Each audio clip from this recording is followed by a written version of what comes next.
नमस्कार मित्र आणि मैत्रिणींनो, वैशाली होम किचन रेसिपीमध्ये तुमचं स्वागत आहे। आज आपण ॲल्युमिनियमचे भांडे कोणत्या पद्धतीने साफसफाई करायची, कोणत्या लिक्विडने घासायचे ते मी तुम्हाला सांगणार आहे। त्याच्यासाठी लिक्विड तयार करून घेणार आहे आपण। कोणत्याही प्रकारचे तुम्ही निरमा पावडर घेऊ शकता। क्लिनिक प्लस शॅम्पू घेतलेला आहे मी, खाण्याचा सोडा घेतलेला आहे, मीठ घेतलेले आहे। त्याच्यात आपण थोडं पाणी ॲड करणार आहे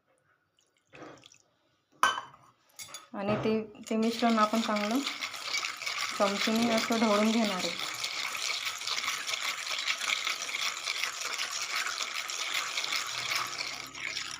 डबा घेतलेला आहे, पण पाहून घ्या किती खराब झालेला आहे हा। तो आपण या लिक्विडने स्वच्छ घासणार आहे। त्यासाठी आपण घासून घेतलेले आहे, मिश्रण हे आपलं तयार झालेलं आहे। आता मी ते घासून घेणार आहे।